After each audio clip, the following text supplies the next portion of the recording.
యెహోషువ గ్రంథం 1వ అధ్యాయము 8వ వచనం. ఈ ధర్మశాస్త్ర గ్రంథమును నీవు బోధింపక తప్పిపోకూడదు. దానిలో వ్రాయబడిన వాటన్నిటి ప్రకారము చేయుటకు నీవు జాగ్రత్త పడినట్లు దివారాత్రము దానిని ధ్యానించినడెలా నీ మార్గమును వర్ధిల్ల చేసుకుని చక్కగా ప్రవర్తించెదవు. వాక్యం యొక్క ప్రాముఖ్యతను గురించి మనం తెలుసుకునే ప్రయత్నం చేస్తున్నాం. అందులో వాక్యం యొక్క అవసరం గురించి మొదట్లో మనం చూసుకున్నాం. గత వారమున దేవుని యొక్క వాక్యాన్ని ధ్యానించడానికి గురించి నేను చెప్పాను. ఎందుకంటే ఇక్కడ యెహోషువ గ్రంథంలో దేవుడు యెహోషువతో మాట్లాడుతూ యెహోషువ ముందున్నటువంటి ఆ నాయకత్వ బాధ్యతను గురించి యెహోషువ భయపడుతూ ఆలోచిస్తున్నటువంటి సందర్భంలో దేవుడు యెహోషువతో మాట్లాడుతూ అంటున్నాడు, యెహోషువ, ఏ పని అయితే నువ్వు చేయాల్సి ఉందో ఆ పనిని నువ్వు సక్సెస్ఫుల్ గా చేసుకోవాలంటే, నీ మార్గము వర్ధిల్లాలంటే నువ్వేం చేయాలో నేను చెప్తాను అంటున్నాడు దేవుడు.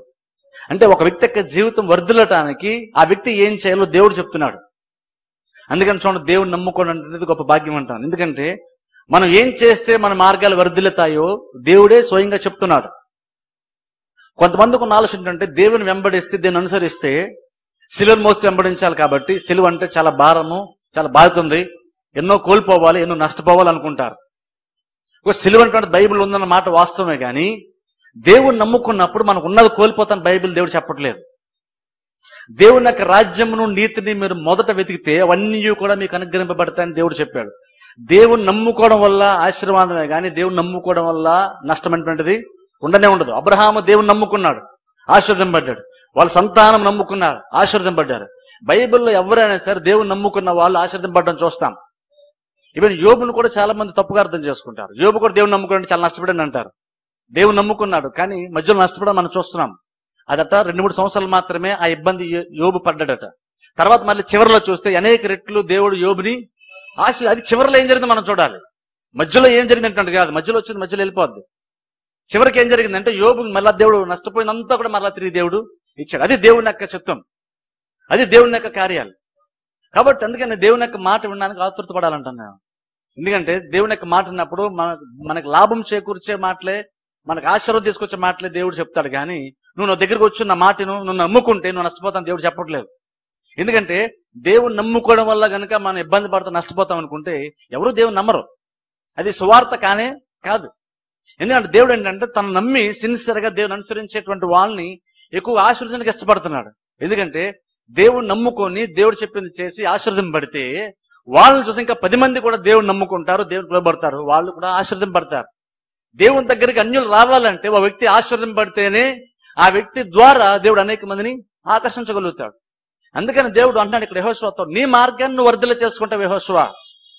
గత వారం చెప్పని చూస్తారా, ఈ ద్వితీయోపదేశ కాండం 34వ అధ్యాయంలో మోషే యెహోషువని నూనె చేసి అభిషేకించి ఆశీర్వదిస్తాడు. సో ఇప్పుడు ఏమనుకుంటున్నా, అభిషేకింపబడితే నూనె తల మీద రాసి చేతి రాసి ప్రార్థన చేయించుకుంటే ప్రతి ప్రాబ్లమ్ సెట్ అయిపోద్ది అనుకుంటారు చాలా మంది. ఈ రోజులు అందుకని చాలా మంది అభిషేకింపబడి నూనె అమ్ముతారు చాలా మంది. ఇప్పుడు చూడండి, అది కొంతవరకు కరెక్ట్ కానీ చాలా వరకు అది తప్పు. ఒక విశ్వాస దగ్గరకు వచ్చేసరికి జస్ట్ నీ మీద నూనె రాసి అభిషేకించిన మాత్రం ప్రతి కార్యం ఆటోమేటిక్ గా జరిగిపోదు. ప్రతి కార్యం ఆటోమేటిక్ గా దేవుడు చేసేస్తాడు అనుకుంటే అసలు చర్చ అనేది ఉండాల్సిన అవసరమే లేదు. దేవుడు ఆయన చేయాల్సి అనుకుని చేసుకుంటూ వెళ్ళిపోతాడు. చర్చతో పని లేదు, సేవకుంటే పని లేదు, వాక్య బోధతో పనే ఉండదు. అసలు దేవుడు బైబిల్ వాల్సిన అవసరమే లేదు. కానీ ఆల్రెడీ ఇంతకుముందు మోషే బ్రతుకున్నప్పుడు యెహోషువ అని మోషే అభిషేకించిన తర్వాత కూడా మోషే చనిపోయిన తర్వాత యెహోషువ భయపడుతున్నాడు. అభిషేకం పడ్డాడు, మోషే అభిషేకించాడు, కానీ ఇంకా నువ్వు భయపడుతున్నాడు. అప్పుడు దేవుడు అంటున్నాడు, యెహోషువ, ఈ ధర్మశాస్త్ర గ్రంథం ముందు చూసావు నీ దగ్గర, నువ్వు దాన్ని దివారాత్రులు ధ్యానించి కుడికి గాని ఎడమకు గాని తొలగిపోకుండా నీ ప్రవర్తన విషయంలో జాగ్రత్తగా ఉంటే నీ మార్గం నువ్వు వర్ధిల్ల చేసుకుంటావు. అంటే నేను ఆశీర్వదింపాలంటే అది నా చేతుల్లో ఉంది, నేను వర్ధిల్లటం నా చేతుల్లో ఉందని స్వయంగా దేవుడు చెప్తున్నాడు ఇక్కడ. అందుకనే చూడండి, ఎవరి మీద ఆధారపడకండి, జస్ట్ మనం స్వయంగా దేవుడికి లోబడాలి, మనమే దేవుడు చెప్పింది చేయాలి. దేవుడు అంటున్నాడు, నువ్వు నేను చెప్పింది చేస్తే నీ మార్గం నువ్వే వర్ధిల్ల చేసుకుంటావు. అంటే నేను వర్ధిల్లటం అంటున్నది యెహోషువ వర్ధిల్లటం అంటుంది ఆయన చేతుల్లో ఉందని దేవుడు చెప్తున్నాడు. మనం అనుకుంటా దేవుని చేతుల్లో ఉంది అనుకుంటాం, కానీ దేవుడు అంటున్నాడు నా చేతుల్లో ఉంది కరెక్టే, కానీ ఏం చేశాను తెలుసా, నేను వాక్యాన్ని ఇచ్చాను, ఇది నీ పాదములకు దీపము, నీ త్రోవకు వెలుగు, నువ్వు ఇది చెప్పినట్టుగా చేస్తే నీ మార్గము నువ్వే వర్ధిల్ల చేసుకు చక్కగా ప్రవర్తిస్తావు. అందుకని చూడండి, మార్గము వర్ధిల్లటానికి ఏం చేయాలో దాని గురించే మనం తెలుసుకుంటాం. దేవుడు ఇక్కడ ఉన్నాడు, ఈ ధర్మశాస్త్ర గ్రంథం. అందుకే చూడండి, గ్రంథం గురించి 4-5 వారాలు చెప్పని చూస్తారా. ఈ వాక్యం గురించి, వాక్యం యొక్క ప్రాధాన్యత గురించి చెప్పాను. ఈ వాక్యం అంటే మనం వింటున్నప్పుడు దేవుడు ఇది చెయ్యి, అది చెయ్యి, ఇది చెయ్యొద్దు, అది చెయ్యొద్దు అని దేవుడు చెప్పినప్పుడు మనకేమనిపిస్తుంది అంటే దేవుడు మనకు రూల్స్ పెడతాడేమో అనిపిస్తుంది. నువ్వేం చేయాలి, ప్రతిసారి దేవుడు ఒక కర్ర చేత పట్టుకొని మనం ఏమి చేస్తామో చూసి ప్రతిసారి కొట్టడానికి దేవుడు ఒక రూల్స్ పెట్టుకున్నాడేమో అనుకుంటారు. కానీ దేవుడు పెట్టినటువంటి ఆజ్ఞలు కఠినమైనటువంటి కావు అని బైబిల్ చెప్తుంది. అర్థం, దేవుడు పెట్టిన ఆజ్ఞలు అది రూల్స్ లాగా అనిపిస్తుంది, కానీ యాక్చువల్ గా దానికి నువ్వు లోబడినప్పుడు అదే ఆజ్ఞ లోబడేటువంటి వారికి ఆశీర్వాదకరంగా మారుతుంది. వాక్యమునకు లోబడడానికి ఇష్టపడినటువంటి వాడికి ఆజ్ఞ ఎప్పుడు కూడా కఠినంగానే ఉంటుంది. వాక్యమునకు లోబడడానికి ఇష్టపడేటువంటి వాడికి అది ఆజ్ఞలాగా అనిపించవచ్చు, కానీ దేవుడు చెప్పాడు కాబట్టి ఆయన లోబడినప్పుడు లోబడేటువంటి ఆ ప్రాసెస్ లో ఆ ఆజ్ఞ కాస్త ఆశీర్వాదకరంగా మారుతుంది. కానీ ఈ రోజులంటే ఎవరికైనా ఆజ్ఞలు ఇష్టం ఉండవు. కొంతమంది బల్లి మీద వెనకాల రాస్తారు రూల్స్ ఫర్ ఫూల్స్ అని పెడతారు. కొంతమంది బల్లి మీద స్టిక్కర్ అంటిస్తారు. అంటే రూల్స్ ఎవరికంటే పిచ్చోళ్ళకంటే రూల్స్ అంటే తెలుగు గలలకు అవసరం లేదని రూల్స్. వాడిలాగే ఇంకో 10 మంది ఆ రోడ్డు మీద ఆలోచించారు అనుకోండి, వీడికి వెనకాల రావాల్సిన బళ్ళు వీడికి ఎదురుగానో పక్కనుండో బళ్ళు వస్తాయి. వీళ్ళలాంటి వెర్రోడు ఇంకోటి తగిలాడంటే ఈ రోడ్డు మీద క్షేమంగా ఉండలేడు. రూల్స్ ఎందుకున్నాయంటే నేను పోలీసులు అంచివేయడానికి రూల్స్ లేవు, ట్రాఫిక్ రూల్స్ ఉన్నది అందరికీ క్షేమాన్ని ఇవ్వటానికి. కానీ నన్ను లోబడాలని ఇష్టం లేనటువంటి మనసుకి మాత్రం అది కఠినంగా ఉంటుంది, కానీ లోబడేవాడికి మాత్రం ఖచ్చితంగా అందులో మేలు ఉంటుంది. దేవుడు కూడా ఆజ్ఞలు ఇచ్చినప్పుడు అదే ఉద్దేశం దేవుడు ఇచ్చాడు. ఈ ధర్మశాస్త్ర గ్రంథంలో ఉన్నటువంటి వాటిని దేవుడు అంటున్నాడు నువ్వు దీన్ని ధ్యానించున్నాడు. అనేసి ధర్మశాస్త్ర గ్రంథము ధ్యానించున్నాడు కాబట్టి ధర్మశాస్త్ర గ్రంథం గురించి మాట్లాడాను. తర్వాత ధ్యానించడం గత వారం చెప్పాను చూసారా, దాని గురించి క్లుప్తంగా మాట్లాడి కొంచెం ముందుకు వెళ్తాను. వాక్య ప్రకారం జీవితాన్ని కట్టుకోవడం గురించి మాట్లాడతాను. ఈ రోజు కాదు ఇంకొక 2 వారాలు కూడా నేను దాని గురించి మాట్లాడతాను. చూడండి, అందుకే ధ్యానించడం గురించి గత వారం చెప్పాను చూసారా. వాక్యాన్ని వినడం ఒక ఎత్తు, వాక్యాన్ని ధ్యానించడం ఒకటి. వాక్యాన్ని విన్నంత మాత్రం ధ్యానిస్తామని కాదు. ధ్యానించడం చెప్పని చూసారా, మరలా నెమరు వేసుకోవడం. కొన్ని ఆవులు పశువులు ఉంటాయి చూసారా, అవి గబగబా గడ్డిని మేస్తాయి, కానీ మరలా ఇంటికి వెళ్ళిన తర్వాత ఎక్కడో ఒక దగ్గర కూర్చొని రెస్ట్ తీసుకుంటూ నెమ్మదిగా ఉంటూ మరలా లోపల అంతా కూడా తీసుకొని మరలా అవి కొన్ని గంటల పాటు నెమరు వేస్తాయి. ఒక అరగంటలో గబగబా గడ్డి అంతటిని కూడా అది కలెక్ట్ చేసుకుని తింటది, కడుపు నింపుకుంటది. కానీ తర్వాత దగ్గర కూర్చొని మధ్యాహ్నం పూటలు ఎప్పుడో చెట్టు కింద అక్కడ కూర్చొని ఏం చేస్తుందంటే మరలా అంతటిని కూడా బయట తీసుకొచ్చి కొంచెం కొంచెంగా తీసి నెమరు వేసుకుంటూ ఉంటుంది. తినటం మంచిదే, కానీ తినగానే దానికి బలం రాదు. దానికి తెలిసిన విషయం ఏంటంటే తినిన తర్వాత వీలైనంత వరకు దాన్ని తీసుకోవాలి, పొందుకోవాలి, తర్వాత ఇంటికి వెళ్ళి దాన్ని నెమరు వేసుకోవాలి. అదే విశ్వాసం కూడా చేయాల్సి ఉంది. వీలంత వాక్యాన్ని తెలుసుకోవాలి, దాని రోజులు భద్రపరచుకోవాలి. మరలా ఇంటికి వెళ్ళాక మరలా నువ్వు చర్చకొచ్చి మరలా వాక్యం వినే వరకు నువ్వు విన్నటువంటి దాన్ని నెమరు వేసుకుంటూ ఉండాలి. ఎప్పుడైతే వినిన దాన్ని నెమరు వేసుకుంటూ ఉంటామో, వినిన దాన్ని మరలా మనము సీడీల ద్వారా ఏదో వాక్యాన్ని వింటున్నామో, నీకు చర్చలోకి వచ్చి నువ్వు కూర్చొని వాక్యం విన్నప్పుడు నీకు అర్థం కాని విషయాలు చాలా నువ్వు తిరిగి మరలా నెమరు వేసుకునేటప్పుడు నీకు అర్థమవుతాయి. ఇది నిజం. అందుకే చూడండి, ఈ వాక్యాన్ని సీరియస్ తీసుకున్నాను. అందుకే దీని టైం పాస్ కోసం మనం చేయట్లేదు. దీన్ని వాక్య పరిచయం ఏంటంటే టైం పాస్ జరగట్లేదు. దీని మీద జీవితాలు కట్టబడతాయి. అందుకనే దీన్ని సీరియస్ తీసుకోవాలి. నీ మార్గం వర్ధిల్లంటే నువ్వు వాక్యానికి ఎక్కువ ప్రాధాన్యత ఇస్తేనే నీ జీవితాన్ని కట్టుకోగలుగుతావు. దేవుడు అంటే అదే చెప్తున్నాడు. దేవుడు ధ్యానించండి అంటున్నాడు. దేవుడు ఇక్కడ యెహోషువతో అన్నాడు నువ్వు ప్రవర్తించాలి అంటే నువ్వు ధ్యానించాలి. చాలా మంది వాక్యాన్ని వింటారు కానీ ఎందుకు లోబడలేకపోతారంటే వాక్యం వినిన తర్వాత మధ్యలో ధ్యానించినటువంటి దాని గురించి కూడా బైబిల్లో ఉంది. దేవుడు అన్నాడు నువ్వు చక్కగా ప్రవర్తించాలంటే నువ్వు ధ్యానించు అన్నాడు. అంటే నువ్వు వినాలి. ఫస్ట్ ఆఫ్ ఆల్ వినిన తర్వాత ఇంటికి వెళ్ళి దాన్ని ధ్యానించాలి. అంటే దాని గురించి మరలా నువ్వు ఆలోచిస్తూ ఉండాలి, దాన్ని నెమరు వేసుకుంటూ ఉండాలి. వినటువంటి ఆ ఒక్క ప్రసంగానే 1 గంట వినటువంటి అదే ప్రసంగాన్ని నువ్వు కొన్ని గంటల పాటు అప్పుడప్పుడు అలాగే నెమరు వేసుకుంటూ ఉంటే దేవుడు నీకు కొన్ని విషయాలు బయలుపరుస్తాడు. అది మాత్రం కాదు, వాక్యం వింటున్నప్పుడు యంత్రాంగ పురుషుడు బలం పొందుకుంటుంటాడు. అదే ఎందుకంటే ఆత్మకు ఆహారం కాబట్టి వాక్యం. నువ్వు నెమరు వేసుకున్నప్పుడు ఆ వాక్యంలో ఉన్నటువంటి జీవమంతా కూడా, ఆ వాక్యం ఉన్నటువంటి బలమంతా కూడా నీ హృదయంలోనికి వెళ్తుంది. నీ యంత్రాంగ పురుషుడు నీ ఆత్మ బలం పొందుకుంటుంటుంది. అప్పుడు ఆ బలంతో నువ్వు వాక్య ప్రకారం ప్రవర్తించగలుగుతావు. చాలా మంది గంట వాక్యం వింటారు కానీ దాన్ని చేయలేరు. ఎందుకంటే ఈ ధ్యానించే విషయంలో వాళ్ళు తప్పిపోతున్నారు కాబట్టి వాళ్ళకి చేసేంత ధైర్యం వాళ్ళకి లేదు. అందుకే చూడండి ఇక్కడ యెహోషువ దేవుడు అంటున్నాడు 8వ 2 లైన్లు చూస్తే దానిలో వ్రాయబడిన వాటన్నిటి ప్రకారము చేయుటకు నువ్వు జాగ్రత్త పడినట్లు దివారాత్రము ధ్యానించు. నువ్వు చేయాలి అంటే ధ్యానించాలని దేవుడు చెప్తున్నాడు. నువ్వు అది చేసే విషయంలో జాగ్రత్త పడాలంటే నువ్వు ధ్యానించాలి, నువ్వు చదవాలి, ధ్యానించాలి, ఆ తర్వాత నువ్వు దాన్ని చేయగలుగుతావు. అందుకని ధ్యానించడం కూడా చాలా చాలా ప్రాముఖ్యం. ఇప్పుడు అందుకని చూడండి కీర్తన గ్రంథంలో ఒకసారి వెళ్దాం. కీర్తన గ్రంథము 1వ అధ్యాయం 2వ వచనం నేను చదువుతాను. కీర్తన గ్రంథం 1వ అధ్యాయం 2వ వచనం. యెహోవా ధర్మశాస్త్రమందు ఆనందించుచు దివారాత్రము దానిని ధ్యానించువాడు ధన్యుడు. యెహోవా ధర్మశాస్త్రమందు ఆనందించుచు దివారాత్రము దాన్ని ధ్యానించేటువంటి వాడు ధన్యుడు. ధర్మశాస్త్రమందు ఆనందించుచు, చూడు అదొక ఎక్స్పీరియన్స్. ధర్మశాస్త్రం చదువుతాం లేదు, ధర్మశాస్త్రమందు ఆనందించుచు. వాక్యము చదవటము, వాక్యం ధ్యానించటువంటిది ఆనందంగా ఉండాలంట మనకి. అంటే బైబిల్ని ఎంత ఇంప్రెస్ చేయాలంటే, ఇది నువ్వు చదవటానికి ఇష్టపడాలి, నువ్వు దీన్ని ధ్యానించడం నువ్వు ఇష్టపడాలి. అలాంటి ఎవరు వర్ధిల్లుతారంటే, దీనిలో ఆనందించేవాడు వర్ధిల్లుతాడంట. బైబిల్ తీసిన చదవాలంటే తప్పదండి, ఉదయం సాయంత్రం బైబిల్ చదువుకోకపోతే దేవుడు ముట్టికెళ్ళి కొడతాడేమో అనుకుని కొంతమంది ఏదో ఒక డ్యూటీ లాగా ఫీల్ అయ్యి, భారంగా ఫీల్ అయ్యి బైబిల్ చదువుతారు. ఇష్టం ఉండి చేయట్లేదు ఆ పనిని, చేయకపోతే దేవుడు తిడతాడేమో కొడతాడేమో అన్నట్లుగా చదువుతారు చాలా మంది బైబిల్. దేవుడు అది చెప్పట్లేదు. అలాంటి వాళ్ళు రూల్ లాగా పెట్టుకొని కష్టం మీద చదివే వాళ్ళు వర్ధిల్తారని దేవుడు చెప్పట్లేదు. ధర్మశాస్త్ర గ్రంథమందు ఆనందించి దివారాత్రం ధ్యానించువాడు ధన్యుడు. ఎందుకు ధన్యుడో తెలుసా? కింద అంటున్నాడు, అతడు నీటి కాలువ ఎవరైనా నాటబడినదై ఆకువాడక తన కాలమందు ఫలమిచ్చు చెట్టు వలే ఉండును. సరే, ధర్మశాస్త్రం మందు ఆనందించేటువంటి వాడు అంటే ధన్యుడు అంటే ఎందుకు తెలుసా? నీటి కాలువ ఎవరైనా నాటబడిన చెట్టు వలే వాడు వర్ధిల్లుతాడంట. దేవుడు వర్ధిల్లటం గురించి, వర్ధిల్లాలంటే బైబిల్తో లేదు, దేవుడు లింక్ పెడుతున్నాడు. వర్ధిల్లంటే నువ్వు నా మాటలు వినాలి, దాన్ని ధ్యానించాలి. ఇక్కడ వ్యక్తి వర్ధిల్లటం గురించి ప్రయాసపట్లేదు. వ్యక్తి ఎవరైతే ఇక్కడ ధ్యానించు గురించి మాట్లాడుతున్నాడో కీర్తనకారుడు, ఈ వ్యక్తి నేను వర్ధిల్లాలి అనుకుంటూ వర్ధిల్లడం కోసం ధ్యానించట్లేదు. వాక్యం మీద ఆసక్తి ఎక్కువ కాబట్టి, వాక్యమును బట్టి ఆనందిస్తున్నాడు కాబట్టి, ఆ ఆనందం పొందుకోవడం కోసం ధ్యానిస్తున్నాడు. అది ఆనందం కలిగిస్తుంది కాబట్టి వాక్యం వినడము, వాక్యాన్ని ధ్యానించడము ఈయనకి ఇష్టమైనటువంటి పని. అంతే ఇష్టమైన పని చేస్తున్నప్పుడు ఆ ప్రాసెస్ ఏమవుతుందంటే, తనకు తెలియకుండానే అతడు వర్ధిల్లుతున్నాడు, అతడు చేసేంత కూడా సఫలమవుతుందంట. నేను వర్ధిల్లాలి కాబట్టి నేను ధ్యానిస్తానని ఇక్కడ ధ్యానించట్లేదు భక్తుడు. ఆయనకి ఇష్టం ఈ పని చేయడం, చేస్తున్నాడు. ఆ పని చేస్తున్నాడు కాబట్టి ఏం జరుగుతుందంటే అతడు చేసేదంతా కూడా వర్ధిల్లుతుందంట. అందుకని చూడండి, వాక్యం ధ్యానించడం చాలా ప్రాముఖ్యం. ఇంకొంచెం ధ్యానించడం ఇంకొక మాట చెప్తాను. 119వ కీర్తనలో నుండే ఇంకొక మాట నేను చెప్పి వాక్య ప్రకారం ప్రవర్తించడం గురించి వెళ్దాం. 119వ కీర్తన 97వ వచనం నుండి నేను చదువుతాను. 119వ కీర్తన 97వ వచనం. 119:97. నీ ధర్మశాస్త్రము నాకెంతో ప్రియముగానున్నది, దినమెల్లా నేను దానిని ధ్యానించుచున్నాను.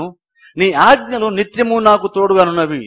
నా శత్రువులను మించిన జ్ఞానము అవి నాకు కలుగజేయుచున్నవి. గమనించండి, దినమెల్లా అంట ఈ భక్తుడు వాక్యాన్ని ధ్యానిస్తున్నప్పుడు ఆయనలో కలిగే మార్పు అని చెప్తున్నాడు. నాకు వాక్యం అంటే ఇష్టమండి, అందుకే ధ్యానిస్తానండి అని చెప్పి అక్కడ తాగట్లేదు. నాకు వాక్యం అంటే ఇష్టమే, వాక్యం ధ్యానించడం నాకు ఇష్టమైన పని, ఆ పని నేను చేస్తాను. కానీ నేను దాన్ని చేయడం వల్ల నాకు వచ్చేటువంటి ప్రతిఫలం ఏంటో భక్తుడు చెప్తున్నాడు. నా శత్రువుల కంటే జ్ఞానం నాకు ఎక్కువ. ఇప్పుడు వర్ధిల్లడానికి అదొక మంచి మార్గం. ఆ రోజులు అంటే యుద్ధాలు, ఆ రాజ్యములు, శత్రువులు ఎక్కువ. కాబట్టి శత్రువులు ఎక్కువ ఉన్నప్పుడు అక్కడ తెలివితేటల మీద ఆధారపడింది. యుద్ధ ప్రావీణ్యత అంట, చూసారా, యుద్ధ నైపుణ్యత. ఓ వ్యక్తి బలం ఎక్కువ ఉండి తెలివితేటలు ఉంటే పక్క రాజ్యం మీద యుద్ధంకి వెళ్ళొచ్చు ఆ రోజుల్లో, తప్పేమి కాదు అది. కాబట్టి అలాంటి దినాల్లో ఉన్నప్పుడు భక్తుడు అంటున్నాడు, నా శత్రువుల కంటే నాకు ఎక్కువ జ్ఞానము ఉంది. శత్రువు కంటే మనకి ఎక్కువ జ్ఞానం ఉన్నప్పుడు ఆటోమేటిక్ గా వాడు చేసేది ఏది కూడా వర్ధిల్లదు. మన శత్రువు కంటే మనకి ఎక్కువ జ్ఞానం ఉన్నప్పుడు, మన విరోధి కంటే మనకి ఎక్కువ జ్ఞానం ఉన్నప్పుడు ఆటోమేటిక్ ఏం జరుగుతుంది తెలుసా? వాడు చేసేది కూడా వర్ధిల్లదు. అది బలము చేయదు, ఆ పనిని జ్ఞానం ఇస్తుంది ఆ కార్యాన్ని. అయితే జ్ఞానం ఎక్కడ స్టార్ట్ అవుతుంది? ఈ భక్తుడు అంటున్నాడు, ధర్మశాస్త్రం నాకు ఎంతో ప్రియముగా ఉంది, నేను దాని దివారాత్రి ధ్యానిస్తున్నాను కాబట్టి నా శత్రువులకు మించిన జ్ఞానము అవి నాకు కలుగు చేయుచున్నవి. ఏది కలిగిస్తుంది తెలుసా? వాక్యము, ధర్మశాస్త్రము శత్రువుల కంటే ఎక్కువ జ్ఞానాన్ని తనకి ఇస్తుందంట. అందుకని చూడండి, చదువుకునే వాళ్ళు కూడా అంటాను ఫస్ట్ బైబిల్ చదవాలి. అందుకనే అందులో కష్టపడతాం, దానికంటే ముందు ఇందులో ఫస్ట్ ప్రయాసపడాలి. ఇది మనకు జ్ఞానం ఇస్తుందంట. చదువుకుంటే జ్ఞానం వస్తుంది కాదంటే, కానీ ఇది చదివితే నీకు లేని సామర్థ్యాన్ని వాక్యము నీకు ఇస్తుంది. అదే భక్తులు నేను ధ్యానిస్తున్నప్పుడు ఏం జరుగుతుంది? శత్రువు కంటే మించిన జ్ఞానము నాకు అది ఇస్తుంది. గమనించండి, అది ఇస్తుంది. అదంటే వాక్యము నా శత్రువు కంటే జ్ఞానం నాకు ఇస్తుంది. ఇప్పుడు అక్కడ తాగడ భక్తుడు ఇంకోటి అంటున్నాడు చూడండి, 19వ వచనము, నీ శాసనములను నేను ధ్యానించుచున్నాను. సో మళ్ళా ధ్యానం గురించి మాట్లాడుతున్నాడు. కావున ఇక్కడ ఇంకా ఆశ్చర్యం చూడండి, ధర్మశాస్త్రాన్ని ధ్యానిస్తున్నాను కాబట్టి కావున నా బోధకులందరికంటే నాకు విశేష జ్ఞానము కలదు. సరే, నేను నీ శాసనములు ధ్యానిస్తున్నాను కాబట్టి నా బోధకుల కంటే నాకు విశేష జ్ఞానము కలదు. అంటే ధ్యానించేటువంటి వ్యక్తికి ఎన్ని బెనిఫిట్స్ ఒకసారి ఆలోచించండి. వాక్య జ్ఞానం కూడా ఎక్కువ వస్తుందంట. కలిసి కొంతమంది వాక్య జ్ఞానం ఉండదు. ప్రాబ్లం ఏంటి ఇప్పుడు అర్థమైందా? కొంత బోధకులే కానీ వాక్య జ్ఞానం వాళ్ళకు ఉండదు. ఎందుకు తెలుసా? వాళ్ళు వాక్యాన్ని ధ్యానించరు కాబట్టి. భక్తుడు అన్నాడు, నేను ధ్యానిస్తాను కాబట్టి నాకు బోధించేటువంటి వాడికంటే నాకు ఎక్కువ జ్ఞానము ఉంది. అంటే ఒక చర్చ్ ఉన్నప్పుడు ఆ చర్చిలో పాస్టర్ గారు కనుక వాక్యాన్ని ఎక్కువ ధ్యానించకపోతే, అదే చర్చిలో ఒక బిలీవర్ గారిని కూర్చొని పాస్టర్ కంటే ఎక్కువ వాక్యాన్ని ధ్యానిస్తూ వాక్యంలో ఎక్కువ టైం స్పెండ్ చేస్తే, ఆ పాస్టర్ గారి కంటే బోధకుడి కంటే విశ్వాసకి ఎక్కువ జ్ఞానము, వాక్య జ్ఞానం వస్తుందంట. గమనించండి. ఏదో చాలా మంది పాస్టర్లకి వాక్య జ్ఞానం ఉండదు, వాళ్ళు తెలియదు ఏది. అందుకే ఏది తెలియదు కాబట్టి చర్చిలకి ఏం చెప్పలేరు. అందుకని ఏంటంటే వాళ్ళకు జ్ఞానం ఉండదు, సంఘస్థలకి ఈ జ్ఞానం ఉండదు. అందుకని బైబిల్ చాలా మంది తెలియదు. చాలా మంది కూడా అసలు బైబిల్ అంత అర్థం కాదండి అది అంటారు. భక్తుడు అంటున్నాడు, నేను దీన్ని ధ్యానిస్తాను కాబట్టి నాకు ఎక్కువ జ్ఞానం ఇది నాకు ఇస్తుంది. చూసాను, ఎవరు ఎక్కువ ధ్యానిస్తారో వాళ్ళకి ఎక్కువ ఆశీర్వాదం ఉంటుంది. జస్ట్ నేను పాస్టర్ను కాబట్టి ఆటోమేటిక్ అందరికంటే ఎక్కువ ఆటోమేటిక్ నాకు జ్ఞానం రాదు. నాకు జ్ఞానం రావాలంటే నేను దీన్ని ధ్యానించాలంట. ఊరిని ఆటోమేటిక్ పాస్టర్ కాబట్టి ఆటోమేటిక్ దేవుడు 4 మాటలు నోట్లో పెట్టేస్తాడు, మైండ్లో పెట్టేస్తాను కా. ఎవరికైనా సరే విధానం ఒకటే. దేవుడు అన్నాడు, దీన్ని ధ్యానిస్తున్నాను కాబట్టి నా శత్రువుల కంటే నాకు జ్ఞానం ఎక్కువ. నేను దీన్ని ధ్యానిస్తాను కాబట్టి నా బోధకుల కంటే నాకు ఎక్కువ విశేష జ్ఞానం నాకు. చూడండి, ఈరోజు మనకు కావాల్సిన ఆ జ్ఞానమే కావాలి మనకి. జ్ఞానం లేక నా జనులు నశించిపోతున్నారని దేవుడు అంటున్నాడు. నా జనులు జ్ఞానం లేని వారు నశించిపోతున్నారు. నా జనులను దేవుడు చెప్తున్నారు, అంటే వీరు నా ప్రజలే. దేవుడే సాక్షి చెప్తూ వీరు నా వాళ్ళే అంటున్నాడు దేవుడు. కానీ అంటున్నాడు, వీళ్ళలో ప్రాబ్లం ఉంది. అదేంటి తెలుసా? వీళ్ళని నమ్ముకోలేదు కాబట్టి వీళ్ళు నశించిపోతున్నారని చెప్పట్లేదు. వీళ్ళు నా జనులే, నన్ను నమ్ముకున్న వాళ్ళే. కాకపోతే వీళ్ళకి ప్రాబ్లం అంటే వీళ్ళకి జ్ఞానం లేదు కాబట్టి నశించిపోతున్నారు. నేను వారి దేవుడు అయ్యుండి వారి నా ప్రజలు అయ్యుండి కూడా ఇంకో నువ్వు ఒక బిలీవర్ నశించిపోతాడా అంటే దేవుడు అంటున్నాడు, జ్ఞానము లేకపోతే నశించిపోతావు. ఏ జ్ఞానము? లోక జ్ఞానం కాదు. ఇక్కడ భక్తులు మాట్లాడుతూ లోకం ద్వారా వచ్చే జ్ఞానం కాదు, బైబిల్ ద్వారా వచ్చే జ్ఞానం గురించి భక్తులు మాట్లాడుతున్నాడు. అందుకని శత్రువుల కంటే మించిన జ్ఞానం నాకుంది అంటున్నాడు. నా బోధల కంటే నాకు ఎక్కువ జ్ఞానం, విశేష జ్ఞానం నాకు కలదు. అదంతా ఎక్కడ స్టార్ట్ అవుతుంది? ధ్యాన దగ్గర స్టార్ట్ అవుతుంది. చూడండి, మన జీవితాలు కట్టుకోవాలంటే కావాల్సింది జ్ఞానమే, అది లోక జ్ఞానం కాదు. నీ స్వబుద్ధిని ఆధారము చేసుకొనక బైబిల్ చెప్తుంది. ఒకసారి మన సొంత బుద్ధిని ఆధారం చేసుకుంటాం. ఏం చేస్తే బాగుంటుంది, ఏం చేస్తే వర్కౌట్ అవుద్ది, ఏం చేస్తే పైకి వస్తాం, మన సొంత ఆలోచన ఇవన్నీ కూడా. కానీ మనం ఏం చేయాలంటే, నీకు ఒక ఆలోచన కావాలన్నప్పుడు నువ్వు అన్నిల దగ్గరికి వెళ్ళడం కాదు. అందరూ చేసేటువంటి విధానంలో నేను కూడా ఏం చేస్తే వాళ్ళు చేశారు, నేను కూడా చేస్తే బాగుంటుందేమో, వాళ్ళు అలా చేస్తే వాళ్ళు బాగానే పైకి వచ్చారు, నేను కూడా అలా చేస్తే బాగుంటుందేమో. చూడండి, అది బిలీవర్ ఎప్పుడు అలాగ ఆలోచించకూడదు. వాళ్ళు చేశారు, వాళ్ళకి బాగుంది కాబట్టి నేను కూడా చేస్తే నాకు అది బాగుంటుంది ఎప్పుడు అనుకోకూడదు.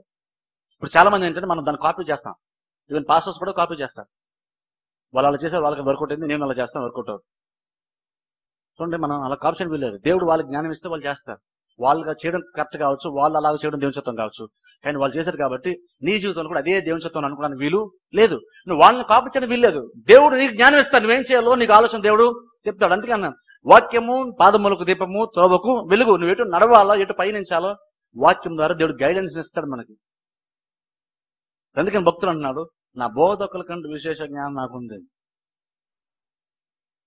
ఎందుకంటే అంటే అర్థం ఏంటంటే, ఎలా వస్తుందండి ఆ జ్ఞానము?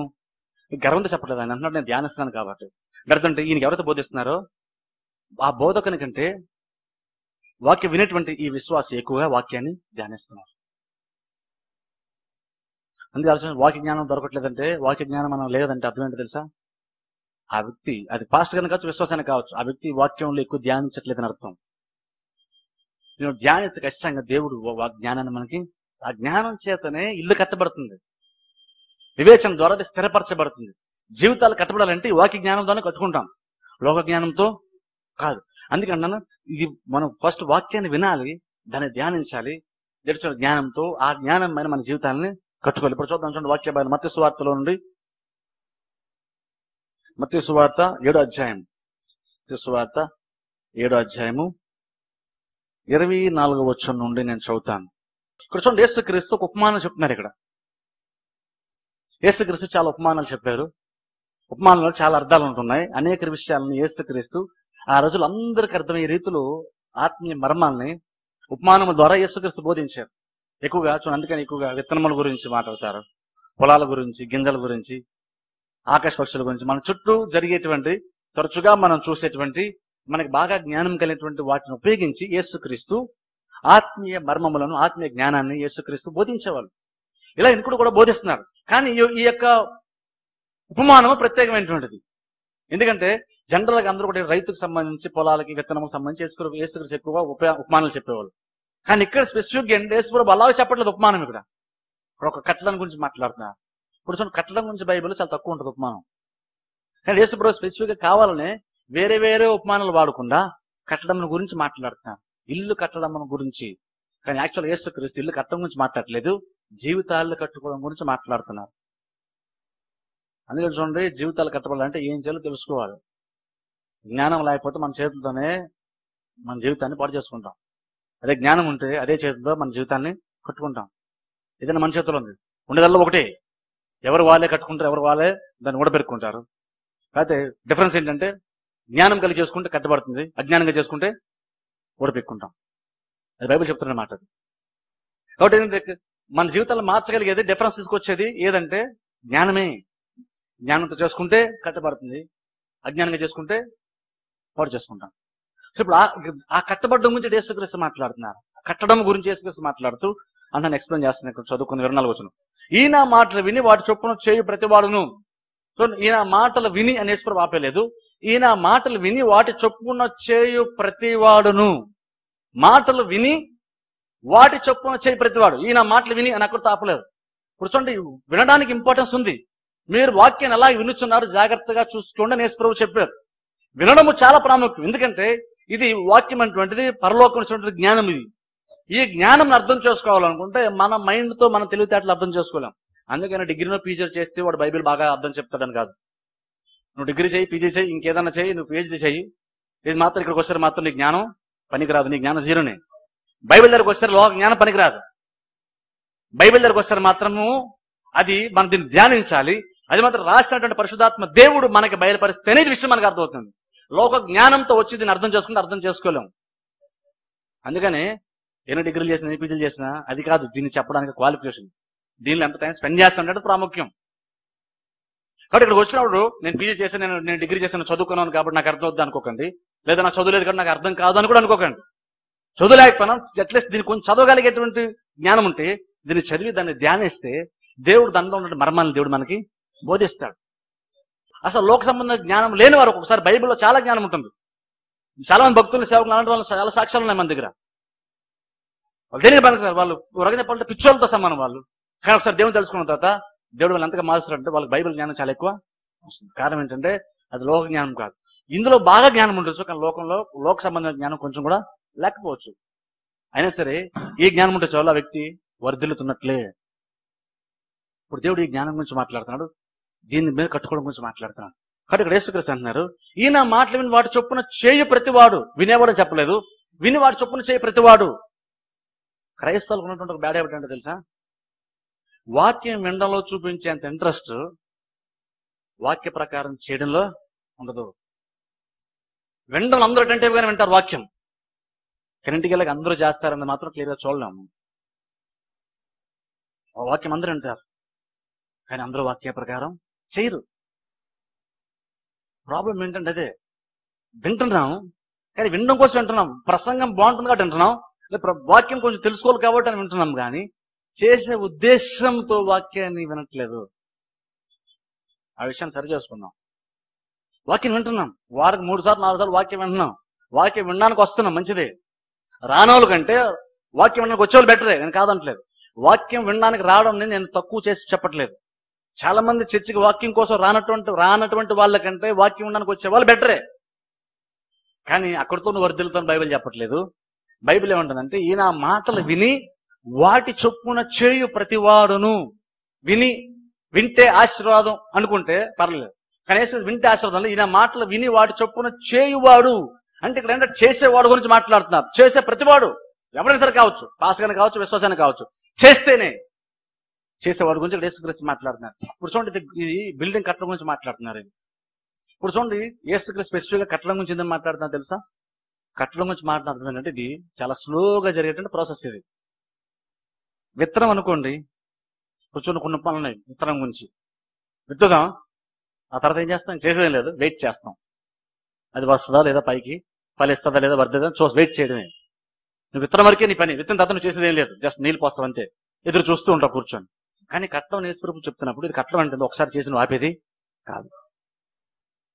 విత్తడం లాంటి పని ఈజీ, కట్టడం లాంటి పని కష్టము. అందుకని చూడండి, ఇల్లు కట్టేవాళ్ళు చూడండి, వాళ్ళు చాలా ప్రయాసపడతారు. ఎందుకంటే అది అంత సులువైన కార్యము కాదు.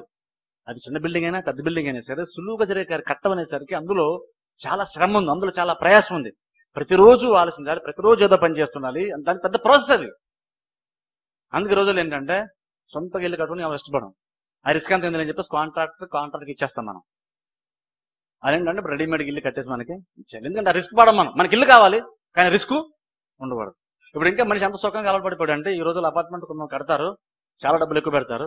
నువ్వేం చేస్తాను, నువ్వు డబ్బులు ఇచ్చి కూర్చుంటే చాలు, ఇల్లంతా రెడీ చేస్తాడు, అందులో టీవీ ఆడేస్తాడు, అందులో ఫర్నిచర్ ఆడేస్తాడు, డైనింగ్ టేబుల్ ఇస్తాడు, స్టవ్ ఇస్తాడు, ఫ్రిడ్జ్ అన్ని ఆడేస్తాడు, వాషింగ్ మెషిన్ అన్ని ఆడేస్తాడు. నువ్వు చేసేది లేదు, అయిపోయింది సార్ అంటే నువ్వు వెళ్ళి అందులో కూర్చొని అన్ని ఎంజాయ్ చేయడమే. కొంతమంది ఏకంగా కారు కూడా ఇస్తామంటారు, అదే ఫ్రీ ఎవరు డబ్బులకి. కానీ ఎందుకు ఆ రకమైన బిజినెస్ ఎందుకు వస్తుంది, అలాంటిది ఎందుకు పరిచయం అయింది మనిషికి అంటే, మనిషి దేనికి ఇష్టపడతానంటే రిస్క్ తీసుకోనికి ఇష్టపడలేదు. నేను ప్రయాసపడతాను, నేను కష్టపడతాను, దాన్ని అనుభవిస్తాను అన్న ఆ ప్రాసెస్ కూడా వెళ్ళడానికి మనిషి ఇష్టపడలేదు.